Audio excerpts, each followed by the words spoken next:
আসসালামু আলাইকুম viewers, Ayesha's cooking শোতে আপনাদেরকে স্বাগতম জানাচ্ছি। আমি আরেকটি নতুন রেসিপি নিয়ে আপনাদের সামনে হাজির হয়েছি। সেটা হচ্ছে পাকা আমের আমসত্ত্ব। এই আমসত্ত্বটি আমি ঘরেই বানিয়েছি। আমি রোদে এই আমসত্ত্বটি শুকাইনি। তো ভিউয়ার্স, আমি কিভাবে শুকিয়ে নিয়েছি সেটা বলবো। এবং ঘরে রোদ দেওয়ার ঝামেলা ছাড়াই ঘরে এত সুন্দর আমসত্ত্ব বানানো যায়, আপনারা কল্পনাই করতে পারবেন না।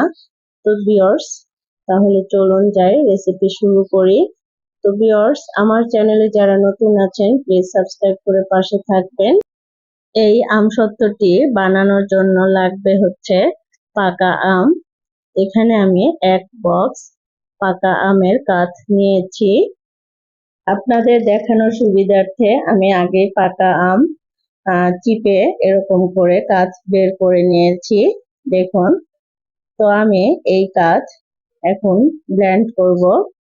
তো ভিউয়ার্স, আমি পাকা আমের কাঠ ব্লেন্ড করে নিয়েছি। এবার ছেঁকে নিব। অবশ্যই আপনারা ছেঁকে নেওয়ার চেষ্টা করবেন, কারণ ছেঁকে নিলে আপনার আমসত্ত্বটি অনেক ভালো হবে। তো ভিউয়ার্স, আপনাদের সুবিধার্থে আমি এই আমের কাঠ মেপে নিচ্ছি।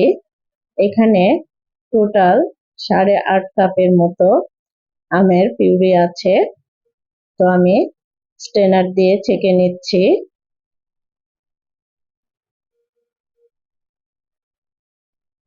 তো আমার আমের কাঠ ছেঁকা হয়ে গেছে, দেখুন।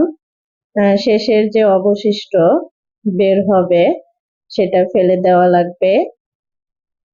তো ভিউয়ার্স, আমি এখন চুলায় এসেছি, চুলায় কড়াই বসিয়ে দিয়েছি। এবার আমি একে একে সব মশলা দিয়ে দিব। তো প্রথমে দিয়ে দিচ্ছি স্বাদ মতো লবণ, হাফ টিস্পুনের মতো, এবং দিয়ে দিচ্ছি হাফ টিস্পুনের মতো পাঁচফোড়ন। এখানে আমি পাঁচফোড়ন ভেজে গুঁড়া করে নিয়েছি, আধা ভাঙা করে নিয়েছি, এবং 1 চা চামচ মরিচের গুঁড়া দিলাম। তারপরে 1 চা চামচ চিলি ফ্লেক্স দিচ্ছি। এই চিলি ফ্লেক্স আমি মরিচ ভেজে নিয়েছি হালকা, তারপরে আধা ভাঙা করে নিয়েছি। তারপরে দিয়ে দিচ্ছি পিঙ্ক সল্ট, আপনারা বিট লবণ দিতে পারেন। তো এবার দিয়ে দিচ্ছি হাফ কাপ গুড়। আপনারা এখানে চিনি ইউজ করতে পারেন, তো আমি গুড় দিয়ে আজকের আমসত্ত্বটি বানাবো। আমি এখানে হাফ কাপের মতো, হাফ কাপের একটু বেশি গুড় দিলাম, যেহেতু পাকা আম মিষ্টি সেজন্য আমি মিষ্টিটা কমিয়ে দিলাম। এরপর আমি ভালোভাবে নেড়ে দিব। নেড়ে দিয়ে আমি 10 মিনিটের মতো রান্না করে নিব। আমি চুলার হিটটা মিডিয়ামে রেখেছি, মিডিয়ামের চেয়ে একটু লো রেখেছি। এবার আমি এই আমের কাঠটিকে ভালোভাবে রান্না করে নিব। বারে বারে নাড়া দিতে হবে, তা না হলে তলায় লেগে যাবে, আর তলায় লেগে গেলে আপনার আমসত্ত্ব খেতে ভালো লাগবে না। তো ভিউয়ার্স, আমার আমসত্ত্ব আমি নামিয়ে নিয়েছি। তারপরে একটা বড় স্টিলের প্লেট নিয়েছি, প্লেটের ভিতরে তেল দিয়েছি, তেল দিয়ে ছড়িয়ে দিয়েছি, এবং আমের কাঠ ঢেলে দিলাম। এবার সমানভাবে ভালোভাবে সমান করে দিতে হবে, যাতে উঁচু নিচু না থাকে। তো আপনারা দুটা প্লেটেও দিতে পারেন, আমি একটা বড় প্লেটে দিচ্ছি। এবার একটু ট্যাপ করে দিচ্ছি যাতে ভালোভাবে সেট হয়। তো ভিউয়ার্স, আমি এই আমসত্ত্বটি রোদে দিব না, আমি ঘরেই শুকিয়ে নিব। আমি চুলার উপরে পানি দিব। পানি যখন ফুটে উঠবে তার উপরে এই আমসত্ত্বর প্লেটটি দিয়ে দিব। আস্তে আস্তে এই আমসত্ত্বটি শুকিয়ে যাবে। আমার এই আমসত্ত্বটি শুকাতে লেগেছে 4 দিন। আপনাদের আরো বেশি লাগতে পারে।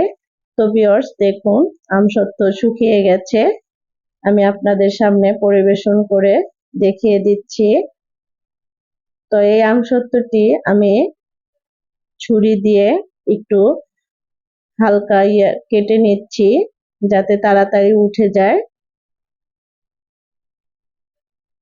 তো এ পর্যায়ে যদি আমার রেসিপি ভালো লেগে থাকে প্লিজ লাইক দিয়ে দিবেন। এবার আমি এই আমসত্ত্ব উঠিয়ে নিচ্ছি। একটু সাবধানে উঠাতে হবে। যদি আমসত্ত্ব ভালো হয় তাহলে তাড়াতাড়ি উঠে আসবে, আর যদি ভালো না হয় তাহলে উঠে আসবে না, আরো কয়েকদিন শুকাইতে হবে, তারপরে উঠে আসবে। দেখুন আমি উঠিয়ে নিয়েছি, কোনো নাই, একদম প্লেন। এবার আমি ছুরি দিয়ে কেটে নিচ্ছি। আপনারা আপনাদের মতো করে স্লাইস করে নেবেন।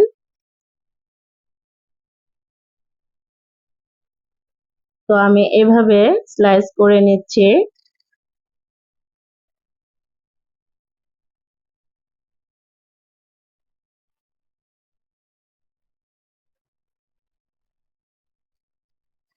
আমি 3 ভাগ করে নিচ্ছি। দেখুন ভিউয়ার্স, কতটা সুন্দর হয়েছে, আপনারা কমেন্ট বক্সে জানাবেন, আর আপনারা বাসায় ট্রাই করবেন। রোদে দেওয়ার ঝামেলা ছাড়াই যে এত সুন্দর আমসত্ত্ব হয় তা আপনারা কল্পনাই করতে পারবেন না। দেখুন একদম হেলদি একটা আমসত্ত্ব। আমি রোদে শুকাইনি, রোদে অনেক সময় দিলে মাছি পড়ে, ধুলাবালি পড়ে, সেজন্য আমি রোদে শুকাইনি।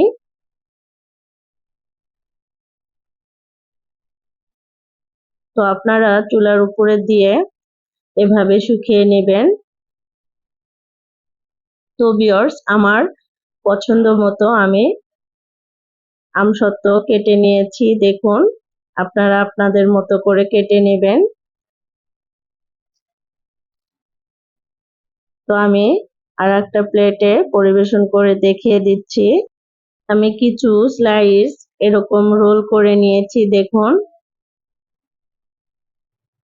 তো ভিউয়ার্স, আপনারা বাসায় ট্রাই করবেন, ট্রাই করলে অনেক খুশি হব। তো আমি কয়েকটা স্কোয়ার শেপে দিয়েছি এবং কয়েকটা লম্বা শেপে কেটে নিয়েছি। আমি যেভাবে শুকিয়েছি, আমি যে কথা বলেছি সেটা যদি না বুঝতে পারেন তাহলে আমার চ্যানেলে ঝুরি আচার আছে, আমের ঝুরি আচার। সেই আমের ঝুরি আচার আমি কিভাবে শুকিয়েছি সেই রেসিপিটা দেখলে আপনারা বুঝতে পারবেন। আমি সেই অনুযায়ী আজকের এই আমসত্ত্ব শুকিয়েছি। যদি না বুঝতে পারেন তাহলে আপনারা সেই রেসিপিটা দেখে নেবেন, তাহলেই হবে। তো ভিউয়ার্স, আজকের মতো এখানে শেষ করছি। দেখা হবে নেক্সট নতুন কোনো ভিডিও নিয়ে আসবো ইনশাআল্লাহ। তো আপনারা ভালো থাকবেন, সুস্থ থাকবেন। আসসালামু আলাইকুম, আল্লাহ হাফেজ।